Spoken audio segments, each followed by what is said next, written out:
கர்த்தருக்குள் பிரியமான சகோதரர்களே, கடந்த 4 வாரங்களாக நாம் அப்போஸ்தலர்களுடைய புஸ்தகத்தை பார்த்துக் கொண்டிருக்கிறோம். இது 5வது வாரம். இதுல நாம் 1ஆம் அதிகாரத்திலே 5ஆம் உட்பிரிவிலே பார்த்துக் கொண்டிருந்தோம். மத்தியா அப்போஸ்தலராக தேர்வு செய்யப்படுதலை பற்றிய காரியங்களை வசனம் 15 26 வரை இந்த அத்தியாயத்திலே கூறப்படுகிறது. கடந்த வாரத்திலே 20ஆம் வசனத்தோடு முடித்தோம். சங்கீத புஸ்தகத்திலே அவனுடைய வாசஸ்தலம் பாழாக கிடவது, ஒருவனதில் வாசம் பண்ணாது இருப்பானாக என்றும் அவனுடைய கண்காணிப்பு வேறொருவன் பெறக்கடவன் என்றும் எழுதியிருக்கிறது என்பதோடு பார்த்து முடித்தோம். இன்றைக்கு 21ஆம் வசனத்தை தொடர்கிறோம். ஆதலால் யோவான் ஞானஸ்நானம் கொடுத்த நாள் முதற்கொண்டு கர்த்தராகிய இயேசுவானவர் நம்மிடத்திலிருந்து உயர எடுத்துக்கொள்ளப்பட்ட நாள் வரைக்கும் அவர் நம்மிடத்தில் சஞ்சரித்திருந்த காலங்களில் எல்லாம் எங்களுடனே கூட இருந்த மனுஷர்களில் ஒருவன், அவர் உயிரோடு எழுந்ததை குறித்து எங்களுடனே கூட சாட்சியாக ஏற்படுத்தப்பட வேண்டும் என்றான். பிரியமானவர்களே, நான் முதலே சொல்லியிருந்தேன், இங்க பர்சனல் ப்ரோனவுன் பயன்படுத்துகிறார் பேதுரு. எங்களோடு என்பதை பயன்படுத்துகிறார். அதே மாதிரி இன்னொரு பர்சனல் ப்ரோனவுனை பயன்படுத்துகிறார், நம்மிடத்தில் என்று சொல்லுகிறார். இந்த இரண்டுக்கும் வித்தியாசம் இருக்கிறது. நம்மிடத்தில் என்று சொல்லும் போது அவர் அப்போஸ்தலர்களையும் சீஷர்களையும் சேர்த்து சொல்லுகிறார். ஆனால் எங்களுடனே என்ற வார்த்தையை பயன்படுத்தும் போது அவர் அப்போஸ்தலரை மாத்திரம் சொல்லுகிறார். இதை நாம் கருத்தாய் கவனிக்க வேண்டும். ஏனென்றால் பரிசுத்த ஆவியானவர் 120 சீஷர்களுக்கும் மரியாளுக்கும் பொழிந்தருளப்பட்டார் அந்த நாளிலே என்று சொல்லி ஒரு கருத்து வெகுவாக பரவி கொண்டிருக்கிறது. மோகன் சி லாசரஸ் போன்ற புகழ்பெற்ற ஊழியக்காரர்கள் கூட இந்த கருத்தை கொண்டவர்களாய் இருக்கிறார்கள். ஆனால் இங்கே பேதுரு தெளிவாக சொல்லுகிறார். என்ன சொல்றாரு? யோவான் ஞானஸ்நானம் கொடுத்த நாள் முதற்கொண்டு கர்த்தராகிய இயேசுவானவர் நம்மிடத்தில் இருந்து உயர எடுத்துக்கொள்ளப்பட்ட நாள் வரைக்கும் அங்கே பொதுமைப்படுத்துகிறார். அடுத்தது அவர் நம்மிடத்தில் சஞ்சரித்திருந்த காலங்களில் எல்லாம் அங்கேயும் பொதுமைப்படுத்துகிறார். ஆனால் எங்களுடனே கூட இருந்த மனுஷர்களில் ஒருவன் என்று சொல்லும் போது அவர் அப்போஸ்தலரை மாத்திரமே குறிப்பிடுகிறார். அப்போஸ்தலர்களையும் 3 ஆண்டு காலமும் அவரோடு கூட இருந்த மற்ற சீஷர்களையும் குறிப்பிடுகிறார். எங்களுடனே கூட இருந்த மனுஷர்களில் ஒருவன் அவர் உயிரோடு எழுந்ததை குறித்து எங்களுடனே கூட சாட்சியாக ஏற்படுத்தப்பட வேண்டும். எந்த இடத்துல எங்களுடனே என்ற அந்த புரோனவுன் நிச்சயமாகவே அப்போஸ்தலரை மாத்திரமே குறிப்பதா இருக்கிறது. அப்ப அப்போஸ்தலர் அவருக்குரிய தகுதிகளாக இங்கே பேதுரு குறிப்பிடுவது எவை? இயேசுவின் ஊழிய காலம் முழுவதிலும் அவருடன் கூடவே இருந்திருக்க வேண்டும். யோவான் ஸ்நானிடம் இயேசு கிறிஸ்து ஞானஸ்நானம் பெற்று அதன் பின்புதான் ஊழியத்தை தொடங்கினார். தன்னுடைய 30ஆம் வயதிலே 3 ஆண்டுகளாக அவர் ஒரு வல்லமை நிறைந்த ஊழியத்தை செய்து வந்தார். இவ்வாறு அவர் இப்பூமியில் தன் ஊழியத்தில் நிலைத்திருந்து நடமாடிய காலங்களில் எல்லாம் அதுதான் முக்கியமான வார்த்தை. காலங்களில் எல்லாம் அவருடனே எப்பொழுதும் கூடவே இருந்த சீஷர்களில் ஒருவர் தான் அப்போஸ்தலராக தகுதியுடையவர் என்று பேதுரு இங்கு குறிப்பிட்டார். ஏனென்றால் இந்த 12 அப்போஸ்தலர்களும் 3 ஆண்டு காலமும் இரவும் பகலுமாக இயேசு கிறிஸ்துவோடு இருந்தவர்கள். அதே மாதிரி வேறு சில சீஷர்களும் இருந்திருக்கிறார்கள், சீஷிகளும் இருந்திருக்கிறார்கள். இந்த மாதிரி அந்த கூடவே ஒரு கூட்டம் போய்கிட்டே இருந்தது இயேசுவோடு கூட. தங்கள் ஆசைகளாலும் தங்கள் பொருளாலும் தங்கள் ஊழியங்களாலும் தங்கள் வேலைகளாலும் இயேசு கிறிஸ்துக்கு சேவை செய்து கொண்டிருந்த ஒரு பெண்களின் கூட்டம் ஒன்றும் சென்று கொண்டிருந்தது. இப்படி ஒரு கூட்டமே இருந்தது. 3 ஆண்டு காலமும் கூடவே இருந்தவர்களில் ஒருவன், ஒருத்தி அல்ல, ஒருவன். அங்க அதையும் கவனிக்கணும். ஆண்பால் தான் பயன்படுத்தப்படுகிறது. லீடர்ஷிப்புக்கு ஆண்களை மட்டும்தான் பயன்படுத்துகிறார் தேவன். ஆக எப்பொழுதும் கூடவே இருந்த சீஷர்களில் ஒருவர் தான் அப்போஸ்தலராக தகுதியுடையவர் என்று குறிப்பிட்டார். அப்போஸ்தலர் என்பவருடைய முக்கியமான பணியாக குறிப்பிடப்பட்டது எது? அவர், அதாவது இயேசு கிறிஸ்து உயிரோடு எழுந்ததை குறித்து சாட்சியாக இவ்வுலகில் வாழுதல் என்பதே அப்போஸ்தலர் என்பது முக்கியமான பணியாகும். இங்கே சாட்சி என்பவர் ஒரு நபரை அல்லது ஒரு நிகழ்வை கண்ணால் நேரடியாக கண்ட சாட்சி ஆவார். ஐ விட்னஸ் என்று சொல்லுகிறார்கள். சாட்சி யார் கொடுக்க முடியும்? ஒரு கோர்ட்ல கேஸ் வருதுனாக்கா சாட்சிகளை விசாரிப்பார்கள். ஒரு கொலை நடந்தது என்று சொல்லும் போது சாட்சிகளை விசாரிப்பார்கள். அப்ப சாட்சிகள் நான் கேள்விப்பட்டேன், கொலை நடந்தாதான் கேள்விப்பட்டேன்னு சொன்னா அதை ஒத்துக்குவாரா ஜட்ஜு? ஒத்துக்க மாட்டார். நான் பார்த்தேன், நான் கண்ணால பார்த்தேன் என்று சொல்லும் போதுதான் அந்த சாட்சி. அதைத்தான் ஐ விட்னஸ் சொல்றது. இங்கே இயேசு கிறிஸ்து இந்த உலகத்தில் வாழ்ந்தார், மரணித்தார், அடக்கம் பண்ணப்பட்டு மற்றும் உயிர்த்தெழுந்து பரலோகத்துக்கு எழுந்தருளி சென்றார் ஆகியவற்றுக்கு சாட்சியாக யார் இருக்க முடியும்? அவரோடு கூட இருந்தவர்கள் தான் சாட்சியாக இருக்க முடியும். நாம சாட்சி சொன்னா அது செல்லாது. ஏற்கனவே அதெல்லாம் நிரூபிக்கப்பட்டது. அப்போஸ்தலருடைய ஒரு முக்கியமான வேலை என்னவென்றால், அவர்கள் இயேசு கிறிஸ்துவுக்கு சாட்சியாக இருக்க வேண்டும்.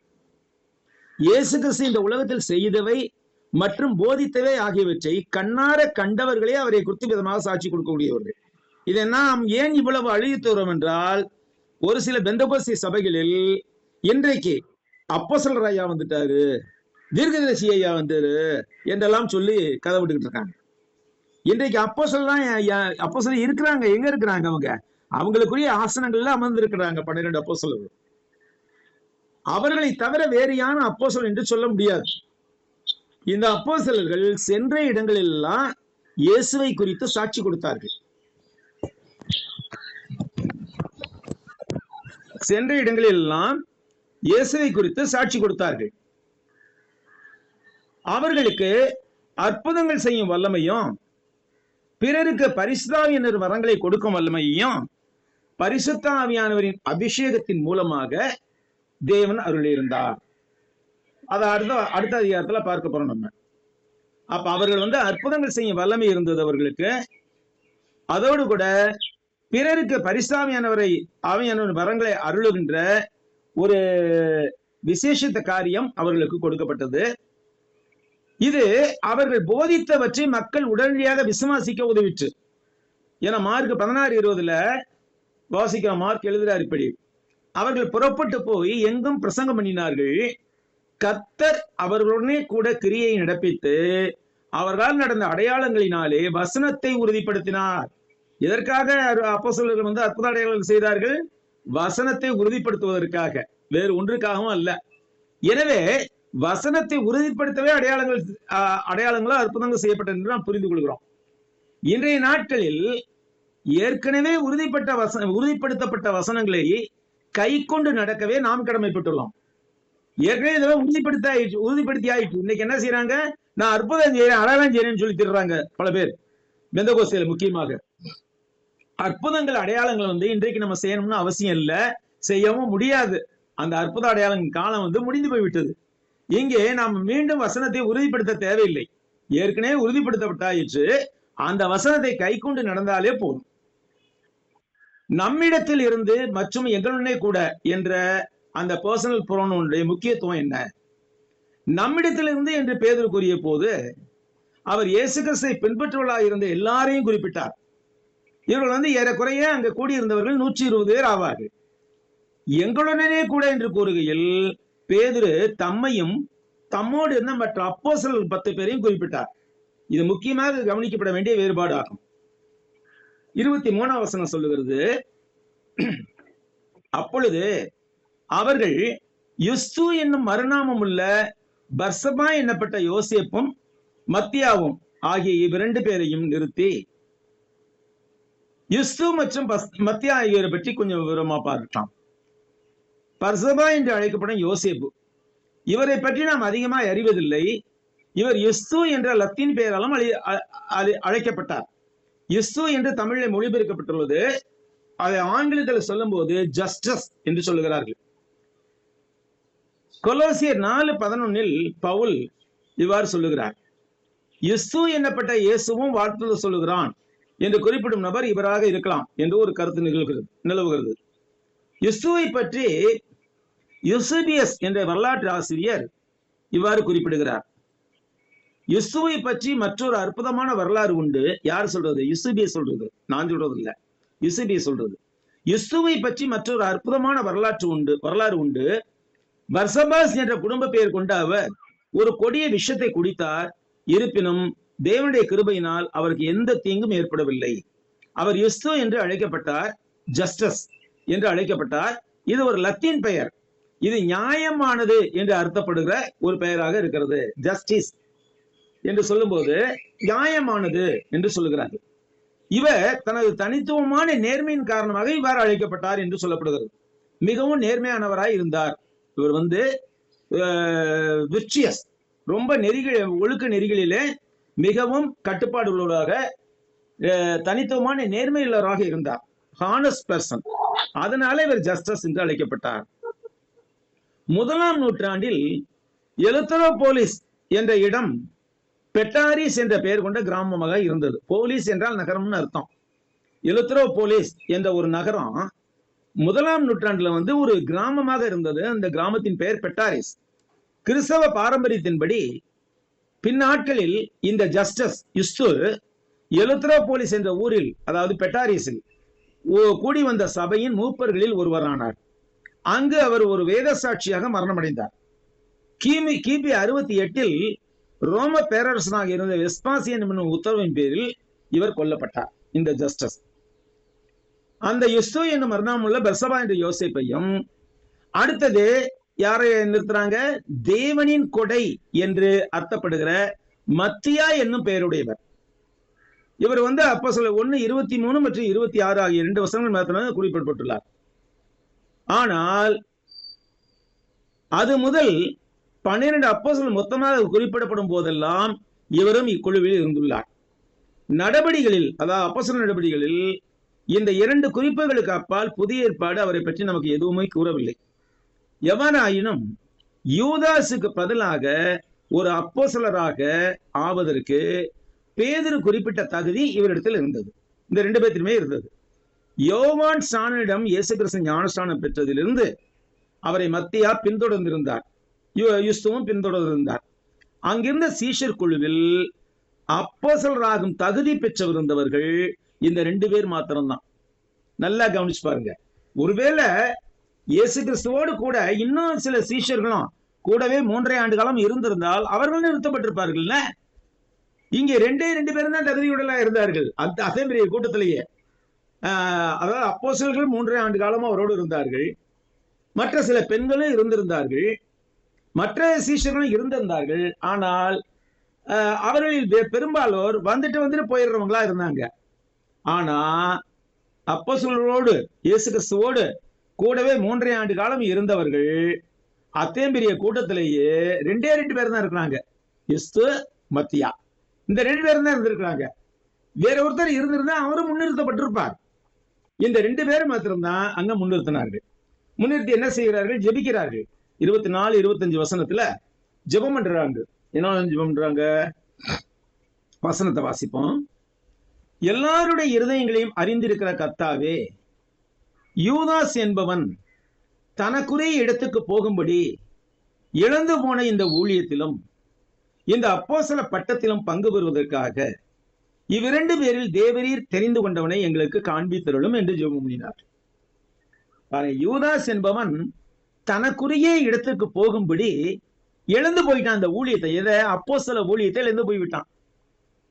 இந்த அப்போஸ்தல பட்டத்தில் பங்கு பெறுவது யாரு அப்படிங்கறத எனக்கு காண்பித்தரணும் என்று சொல்லி அவங்க என்ன செய்யறாங்க? ஜெபம் பண்றாங்க. கர்த்தர்கிட்ட ஜெபம் பண்றாங்க. அப்போ அப்போஸ்தலர் 12 பேர் தான், அதுக்கப்புறம் யாருமே கிடையாது அப்படிங்கிறது இங்கேயும் உறுதியாகுது. ஏக பரிசுத்த கத்தோலிக்க அப்போஸ்தலிக்க திருச்சபை என்று சொல்வார்கள். எதை? ஆசி மார்க்கத்தை ஏக பரிசுத்த கத்தோலிக்க அப்போஸ்தலிக்க திருச்சபைன்னு சொல்லுவாங்க. எல்லாத்தையும் மிக்ஸ் பண்ணிக்கிறது அது சரியான வார்த்தை அல்ல. அப்போஸ்தலர்கள் அப்போஸ்தலர்கள் தான், கிறிஸ்தவர்கள் கிறிஸ்தவர்கள் தான். இன்றைக்கு யாரும் அப்போஸ்தலர் ஆக முடியாது. யூதாஸ் எவற்றை இழந்து போனார்? இயேசு கிறிஸ்துவுக்கு என்று இவ்வுலகில் சாட்சியாக ஊழியம் செய்யும் பாக்கியத்தையும் மற்றும் அவரது அப்போஸ்தலர் என்ற தனக்குரிய பட்டத்தையும் யூதாஸ் இழந்து போனார். சீஷருடைய இந்த ஜெபத்தினுடைய உட்கருத்து என்ன? சீஷர்கள் தங்கள் விருப்பப்படி ஒருவரை தேர்ந்து கொள்ளவில்லை. அப்போஸ்தலராகும் தகுதியை கொண்டிருந்த 2 பேர் அங்க இருந்தாங்க.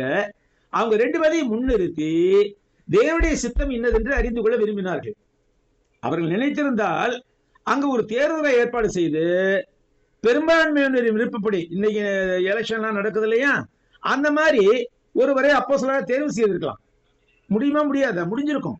120 பேர் ஓட்டு போட்டு யாரு மெஜாரிட்டி வாங்குறாங்களோ அவங்கள அப்போஸ்தலர் ஆக்கிறது அப்படின்னு செஞ்சிருக்கலாம். ஆனா அப்படி செய்யல. அந்த சீஷர்கள் குழுவானது தேவனுடைய சித்தத்தின்படி இயங்கினதா இருந்தது. சகலத்திலும் தேவனுடைய சித்தம் என்னதென்று அறிந்து அதை செயல்படுத்தும் தேவ பயம் உள்ள ஒரு குழுவாக இருந்தது. இன்றைக்கு சபைகளிலே தேவ பயம் குறைந்து கொண்டே வருகிறது. எல்லா இடங்களிலுமே தெய்வ பயம் குறைந்து கொண்டே வருகிறது. தெய்வ பயம் குறைந்து கொண்டு வரும்போது ஆசீர்வாதங்களும் குறைந்து கொண்டே போகும். பிரியமானவர்களே, நாம் தேவனுக்கு பயந்து அவருடைய கற்பனையை கை கொண்டு நடக்கும் போது மாத்திரமே அவர்தான் ஆசீர்வாதத்தை பெற்றுக்கொள்ள முடியும். இங்க பார்க்கின்றோம், அப்போஸ்தலர் நியமனத்தில் அந்த சீஷர்கள், ஆதி அப்போஸ்தலரும் சீஷர்களும் தேவ சித்தம் என்னதென்று தங்களுக்கு தெரியப்படுத்தப்பட வேண்டும் என்று ஜெபித்தார்கள். ஜெபித்து விட்டு என்ன செஞ்சாங்க? 26ஆம் வசனம், பின்பு அவர்களை குறித்து சீட்டு போட்டார்கள். அது பழைய காலத்துல உள்ள வழக்கம். சீட்டு மத்தியாவின் பேருக்கு விழுந்தது. அப்பொழுது அவன் 11 அப்போஸ்தலனை சேர்த்துக் கொள்ளப்பட்டான். சீஷர்கள் கூடி ஜெபித்த பின் அவர்கள் அடுத்து செய்தது என்ன? யூதா மற்றும் மத்தியா ஆகியோரின் பெயர்களை குறித்து சீட்டு போட்டார்கள். பழைய ஏற்பாட்டின் காலத்தில் பல வேளைகளில் இவ்வாறு சீட்டு போடப்பட்டது என்று நாம் வேதாகமத்தில் அறிந்திருக்கிறோம். குறிப்பாக மக்கள் முன்னிலையில் தேர்வு செய்யப்பட பல விஷயங்கள் இருக்கிற போது இந்த சீட்டு போட்டு எந்த காரியத்தை செய்யலாம் அப்படின்னு தெரிந்து கொள்ளப்பட்டது. இதை என்ன சொல்லுவாங்க, தமிழ்ல ரொம்ப அழகான ஒரு வார்த்தை இருக்குது அதுக்கு, திருவுளச்சீட்டு அப்படின்னு சொல்லுவாங்க. திருவுளம்னா தேவனுடைய சித்தம். அருமையான தமிழ் வார்த்தை அந்த வார்த்தை, திருவுளச்சீட்டு என்று சொல்லுவாங்க. அப்ப தேவனுடைய சித்தம் என்னதென்று அறிவதற்காக சீட்டு போடுதல் என்ற செயலை மக்கள் கையாண்டார்கள். இந்த வழக்கத்தை பற்றி அரசர் சாலமோன் தம்முடைய நீதிமொழி புத்தகத்தில் பின்வருமாறு எழுதினார். ஒன்று நீதிமொழி 16:33 சொல்றாரு, சீட்டு மடியிலே போடப்படும், காரிய சித்தியோ கர்த்தரால் வரும் என்று சொல்கிறார். அது மாதிரி நீதிமொழி 18ஆம் அதிகாரத்துல 18ஆம் வசனத்துல சொல்றாரு, சீட்டு போடுதல் விரோதங்களை ஒழித்து பலவான்கள் நடுவே சிக்க இருக்கும் என்று சொல்கிறார். சீட்டு யார் பேருக்கு விழுந்தது? சீட்டு மத்தியா பேருக்கு விழுந்தது.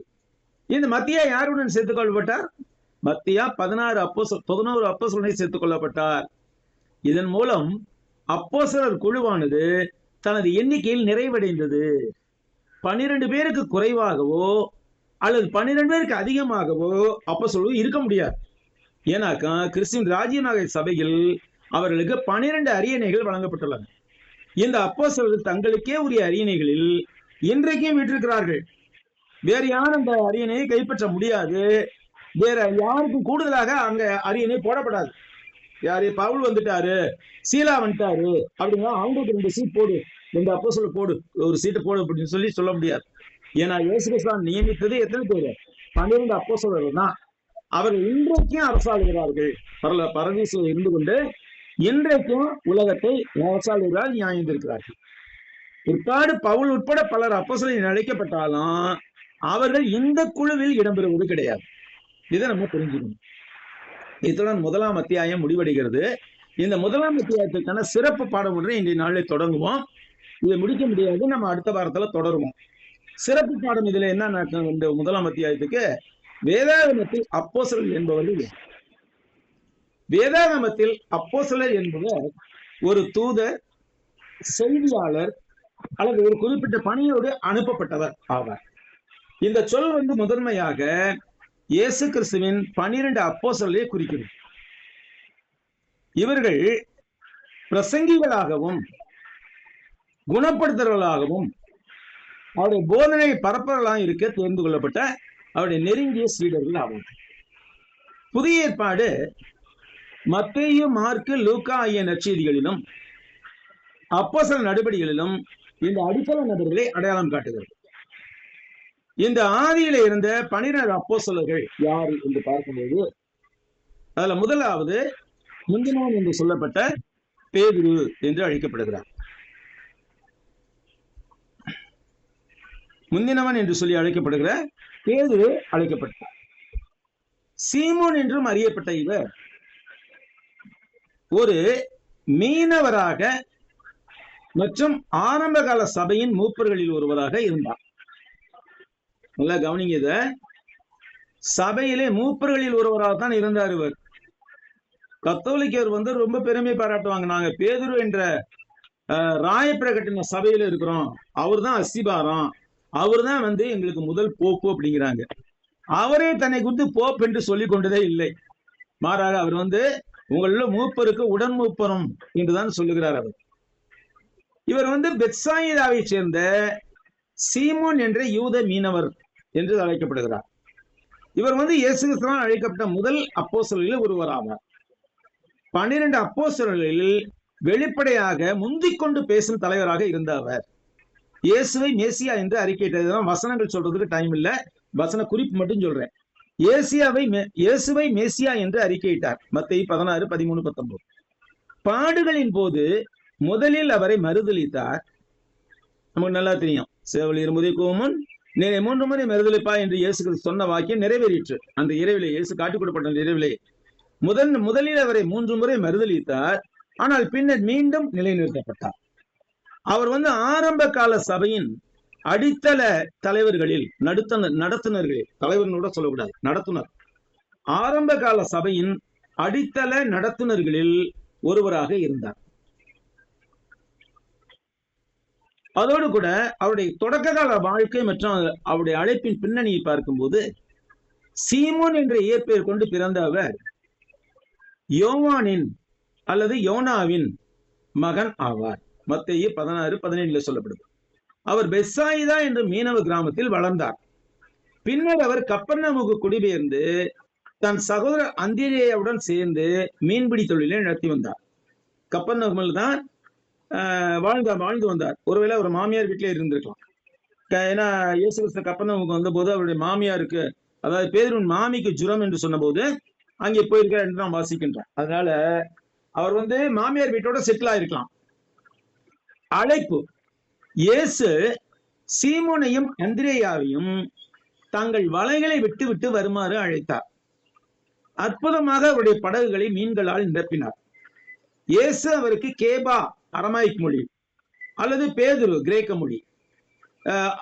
இது கேபா வேற பேதுரு வேற கிடையாது. கேபாவும் பேதுரும் ஒருத்தருக்கே கொடுக்கிற இன்னொரு அடிஷனல் பெயர்கள். சில பேர் சொல்லுவாங்க சவுல் பவுல் ஆனார் அப்படிங்குவாங்க. கிடையாது. சவுல் என்பது எபிரேய பெயர். அதே சவுலை கிரேக்க மொழியில பவுல் என்று சொல்லுகிறோம். அவ்வளவுதான். இப்ப பீட்டர் என்பது ஆங்கில சொல்லு, பேதுரு என்பது தமிழ்ல மொழிபெயர்த்தது. அது மாதிரி சவுல் என்பது எபிரேய சொல்லு, பவுல் என்பது கிரேக்க சொல், அதுக்கு இணையான கிரேக்க சொல். அதே மாதிரி இங்க கேபா என்பது அரமாயிக் மொழியிலே உள்ள பெயர். அந்த கேபா என்பதற்கு இணையான கிரேக்க பெயர் பெட்ரா. அதுதான் பேதுரு என்று சொல்லி தமிழ்ல மொழிபெயர்த்திருக்கோம். இதனுடைய பொருள் பாறை என்பதாகும். இவர் தம்முடைய விசுவாச அறிக்கையில் உறுதியாக இருந்த அவரது பண்பிற்காக இவ்வாறு பாறை என்று அழைக்கப்பட்டார். இயேசுவின் ஊழியம் என்ன செய்தார்? இங்கே நெருங்கிய வட்டத்தில் ஒருவராக இருந்தார். பேதுரு, யாக்கோபு, யோவான், இந்த 3 பேரும் பாருங்க, இயேசு கிறிஸ்துவுக்கு சீஷர்கள் இருந்தார்கள். 120க்கும் மேற்பட்ட சீஷர்கள் இருந்தார்கள். அவங்க போக்குவரத்துமா இருந்தார்கள். அதுல யூதாவும் யுஸ்துவும் மத்தியாவும் தான் பெர்மனண்டா இருந்தவங்க. மற்றவங்க எல்லாம் போக்குவரத்துமா இருந்தாங்க. இயேசுகிட்ட கொஞ்ச நாள் இருப்பாங்க, அப்புறம் வீட்டுக்கு போயிடுவாங்க, அப்புறம் திருப்பி வருவாங்க. இப்படி சீஷர்கள் குழு இருந்தது. அவர்களிலே இருந்து 12 பேரை அப்போஸ்தலராக தேர்ந்து கொண்டார் இயேசு கிறிஸ்து. இந்த 12 பேர்ல 3 பேர் இயேசுவுக்கு நெருங்கிய சிநேகிதர்களாக இருந்தார்கள். அந்த 3 பேர் யாரு? உள்வட்டம். அதுதான் பேதுரு, யாக்கோபு, யோவான். பேதுரு யாக்கோபு மற்றும் யோவானுடன் சேர்ந்து இயேசுவின் நெருங்கிய உள்வட்டத்தில் இருந்தார். இயேசுவின் உருமாற்றம் மற்றும் யாயீரின் மகளை உயிர்ப்பித்தது போன்ற அந்தரங்கமான வேலைகளிலே அவர் சாட்சியாக இருந்தார். இவருடைய தைரியம் என்ன? இவருடைய சந்தேகம் என்ன? இவரது உணர்ச்சி வசப்படும் குணம் புகழ் பெற்றதா இருக்கிறது. அவர் இயேசுவை நோக்கி தண்ணீர் மேல் நடந்தார். ஆனாலும் பயம் அவரை ஆட்கொண்ட போது மூழ்கத் தொடங்கினார். அறிக்கை: சீடர்கள் தன்னை யார் என்று சொல்லுகிறார்கள் என்று இயேசு கிறிஸ்து கேட்ட போது பேதுரு தைரியமாக நீர் ஜீவனுள்ள தேவனுடைய குமாரனாகிய கிறிஸ்து என்று அறிவித்தார். அந்த சமயத்துல ஜனனின் சங்கத்துல என்ன உத்தரவு போட்டிருந்தார்கள்? யாரேனும் இயேசுவை குறித்து கிறிஸ்து என்று அறிக்கை பண்ணினால் அவனை மதத்திலிருந்து விலக்கி விடுவான் என்று சொல்லியிருந்தார்கள். ஆனால் அப்படிப்பட்ட ஒரு வேலையிலையும் பேதுரு தைரியமாக நீர் ஜீவனுள்ள தேவனுடைய குமாரனாகிய கிறிஸ்து என்று அறிக்கையிட்டார். அடுத்து பாடுகளும் மீட்பும். இயேசுவின் சிலுவை மரணத்திற்கு முன்பு பேதுரு அழியாத விசுவாசத்தை நான் கொண்டிருப்பதாக வாக்குறுதி அளித்தார். நான் என்னுடைய உயிரே போனாலும் உம்மை விட்டு போக மாட்டேன் என்று சொன்னார். ஆனால் இயேசு என்ன சொன்னார்? இன்று இரவில் தானே சேவல் இருமுறை கூவும் முன்னால நீ 3 முறை என்னை மறுதலிப்பாய் என்று சொன்னார். அது உண்மையாயிடுச்சு. சேவல் கூவுவதற்கு முன்பு 3 முறை இயேசுவை தனக்கு தெரியாது என்று மறுதலித்தார். ஆனால் உயிர்த்தெழுந்ததுக்கு பிறகு அவர் அப்படி மறுதலித்த பிற்பாடும் கூட சென்று மனம் கசந்து அழுதார் என்று சொல்லப்படுகிறது. மனம் திரும்பினார். ஒருவேளை யூதாஸ் அவ்வாறு மனம் திரும்பி இருந்தால் அவனுக்கும் கூட ரட்சிப்பு கிடைத்திருக்கும். ஆனா யூதாஸ் மனம் திரும்பவில்லை. சாத்தானுக்கு தன்னை ஒப்பு கொடுத்து விட்டான். உயிர்த்தெழுதலுக்கு பிறகு இயேசு பேதுருவை அன்புடன் மீட்டெடுத்து என் ஆடுகளை மேய்ப்பாயாக என்று அவருக்கு கட்டளையிட்டு அவரது தவறுகளை துடைத்து அவரது ஊழியத்தை உறுதிப்படுத்தினார். ஆரம்ப கால திருச்சபையின் நடத்தினர்களில் இவர் ஒருவராக இருந்தார். பெந்தகோஸ்தே நாளன்று பேதுரு ஆரம்ப கால கிறிஸ்தவர்களின் முதன்மையான அச்சமில்லாத பேச்சாளராக உருவெடுத்தார். அவரது பிரசங்கம் ஏறக்குறைய 3000 பேரை கர்த்தருக்குள்ளாக கொண்டு வந்தது. அடுத்து பார்க்கும்போது யூத மரபுகளுக்கு அப்பாற்பட்டு விசுவாசத்தை விரிவுபடுத்துவதில் அவர் முக்கிய பங்காற்றினார். குறிப்பாக நற்செய்தி யாவருக்கும் உரியது என்பதை உணர்ந்து ரோமானிய நூற்றுவர் தலைவனான கொர்நேலியுவுக்கும் அவரது வீட்டாருக்கும் ஞானஸ்நானம் கொடுத்தார். 10 வருஷங்களாக யூதருக்குள்ளேயே பிரசங்கித்துக் கொண்டிருந்தார். பேதுருவும் சரி, மற்ற அப்போஸ்தலரும் சரி, ரட்சிப்பு யூதர்களுக்கு மாத்திரமே உரியது நினைத்துக் கொண்டு யூதர்களுக்கு மாத்திரமே பிரசங்கித்து வந்தார்கள் எங்க போனாலும். ஆனால் கொர்நேலியு தான் முதல் புறையின மனிதன். இன்னைக்கு கொர்நேலி ஆண்டவருக்குள்ள வராம இருந்திருந்தா நாமெல்லாம் ஆண்டவருக்குள்ள வந்திருக்க முடியாது. கொர்நேலியு தான் முதல் மனிதன், புறையின மனிதன். அந்த கொர்நேலியுக்கும் அவன் வீட்டாருக்கும் இவர் தான் ஞானஸ்தானம் கொடுத்தார். அது எப்படிங்கிறது நமக்கு நல்லா தெரியும். அப்போ 10வது அதிகாரத்துல நம்ம பார்க்க போறோம், ரொம்ப விரிவாக பார்க்க போறோம். அது பேதுருவுமே கூட யூதர்களுக்கு மாத்திரம் தான் அறிவித்துக் கொண்டிருந்தார். ஆனால் அங்கே ஒரு தரிசனத்தின் மூலமாக காண்பித்தார். வானத்திலிருந்து ஒரு கோடு, தொப்பட்டி போன்ற ஒரு கோடு இறங்கிச்சு.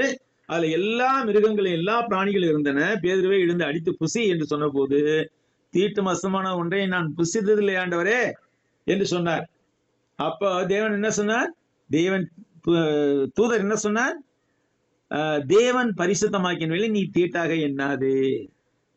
அப்ப இவருக்கு ஒண்ணும் புரியல. என்னன்னா கரெக்டா அந்த சமயத்துல கொர்நேலி அனுப்பின ஆட்கள் இங்க நிக்கிறாங்க. பேதுரு எங்க இருக்கிறாரு அப்படின்னு கேட்கிறாங்க. அப்ப நீ ஒன்றுக்கு சந்தேகப்படாமல் அவங்க கூட போ அப்படிங்கிறாரு. அப்பதான் புரியுது, சரி புறையின மக்களுக்கும் நம்ம சுவிசேஷத்தை அறிவிக்கணும் அப்படின்ட்டு பேதுருவுக்கு புரியுது. அப்ப அங்க போய் பிரசங்கம் பண்ணும் போது அங்க கொர்நேலி வீட்டார் மீது பரிசுத்தாவியானவர் இறங்கினார். ஆதியிலே நம்மேல் இறங்கினது போலவே என்று சொல்லுகிறார். கொர்நேலி வீட்டார் மேல் பரிசுத்தாவியானவர் இறங்கினார். அப்ப அவர்களுக்கு நம்மை போன்ற பரிசாவை பெற்றுக்கொண்ட இவர்களுக்கு ஞானஸ்நானம் பெற்றுக்கொள்ளாதபடி தண்ணீரை விலக்கி வைக்கிறவன் யார் என்று கேட்டு அவர்களுக்கு உடனே ஞானஸ்நானம் கொடுக்கும்படி கட்டளையிட்டார் பேதுரு.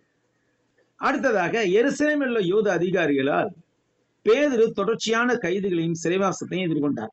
ஆனாலும் தொடர்ந்து அற்புதங்களை செய்து விரிவடைந்து வந்த திருச்சபையை வழி நடத்தினார். இதை பத்தி நம்ம விரிவா அப்போஸ்தலர் 6, 7 அதிகாரங்களிலே பார்க்க போகின்றோம். 5, 6 வசனங்கள் அதிகாரங்களிலே பார்க்க போகின்றோம். பிற்கால வாழ்க்கை மற்றும் இரத்த சாட்சியான மரணம். ஆரம்ப கால கிறிஸ்தவ மரபுப்படி பேதுரு விரிவாக பயணம் செய்து இறுதியில் ரோமாபுரிக்கு அங்கிருந்த சபையை வழிநடத்தினார் என்று சொல்லப்படுது. இறுதி காலத்துல, தொடக்க காலத்துல இல்ல, இறுதி காலத்துல. அவர் நிருபம்லாம் எழுந்ததுக்கு அப்புறம், நிருபம் எழுதின போது 2 பேர்ல என்ன சொல்றாரு? பாபிலோனில் இருக்கிற சபையார் உங்களை வாழ்த்துக்கிறாரு என்று சொல்லுகிறார். எங்கெல்லாம் போயிருக்கிறாரு பாருங்க. பாபிலோன் இந்த சபையார் அவரை வாழ்த்தினார்கள் தான் சொல்லுகிறார். அடுத்து பேரரசர் நீரோவின் துன்புறுத்தலின் போது பேதுரு ரோமாபுரியில் இரத்த சாட்சியாக மடித்தார்.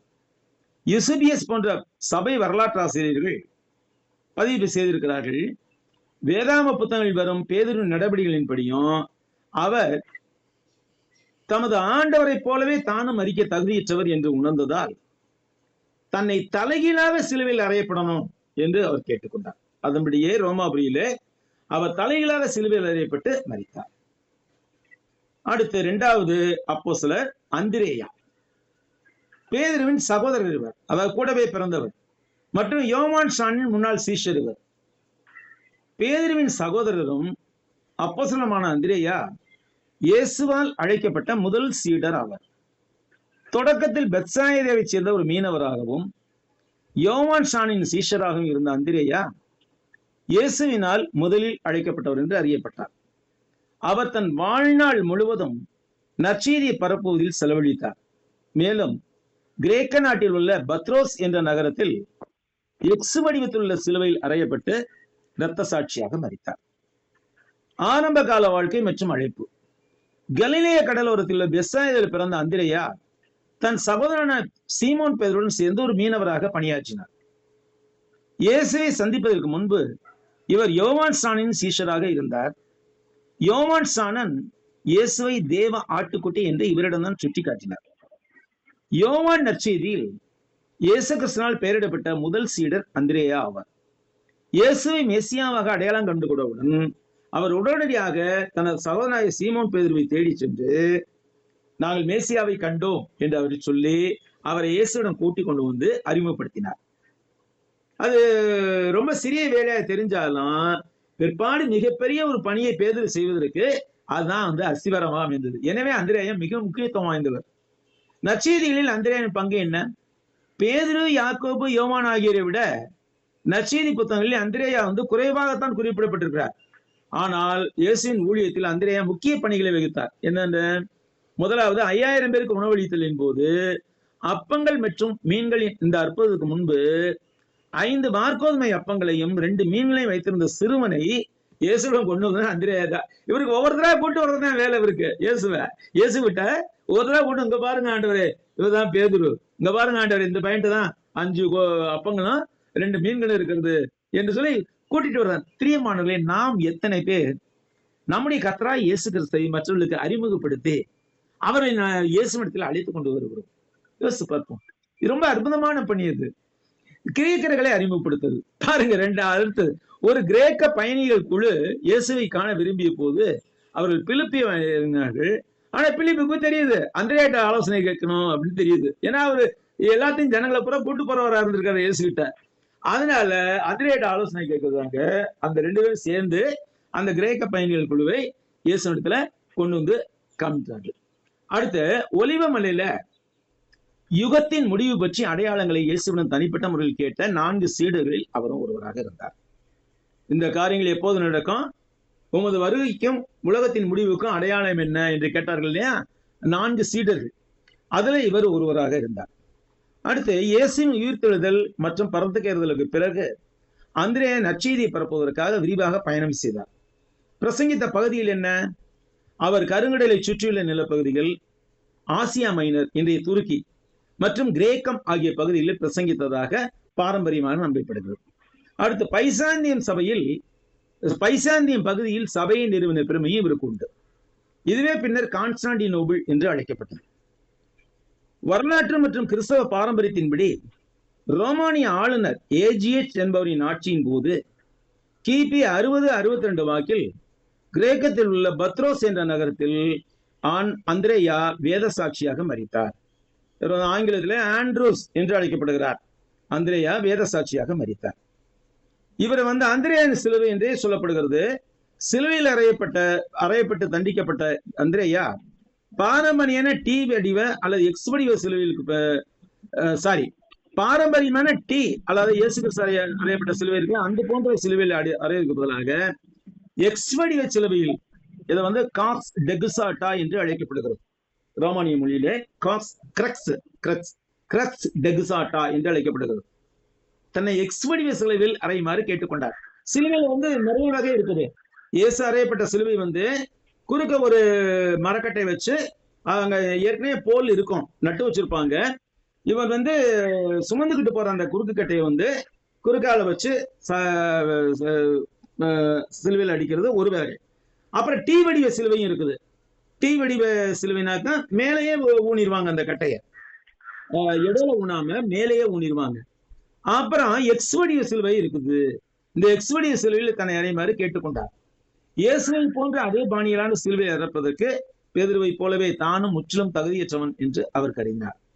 இவர் சிலுவையில் 2 நாட்கள் உயிரோடு இருந்தார். சிலுவையில் அறையப்பட்டு உடனே மரிக்கவில்லை, 2 நாட்கள் உயிரோடு இருந்தார். அதற்கு பிறகுதான் அவர் மரித்தார் என்று நம்பப்படுகிறது. அந்த 2 நாட்களும் அங்கே கூடி வந்த மக்களுக்கு அவர் பிரசங்கம் பண்ணினார், போதிக்க தொடங்கினார் என்று சொல்லப்படுகிறது. 2 நாட்களாக சிலுவையில் தொங்கிக் கொண்டே அவர் பிரசங்கம் பண்ணி இருக்கிறார் என்று சொல்லப்படுகிறது. பிரியமானவர்களே, இத்துடன் நாம் இன்றைய பாடத்தை முடித்துக் கொள்வோம். 2 அப்போஸ்தலரை மாத்திரம் பார்த்திருக்கிறோம். இன்னும் 10-11 அப்போஸ்தலரை பார்க்க வேண்டியது. நம்ம இந்த பாடத்தின் தொடர்ச்சியை நாம் அடுத்த வாரம் பார்ப்போம். கர்த்தர் தாமே நம்மை ஆசீர்வதிப்பாராக. சதா காலம் மகிமை உண்டாவதாக. தேவ செய்தியை நமக்கு புரிந்து கொண்டிருக்கிறார் பகிர்ந்து போதித்த சகோதரருக்கு கூடியிருக்கிற தியானம் சார்பாக வாழ்த்து தெரிவித்துக் கொள்கிறோம். நாம் இப்பொழுது நிறைவான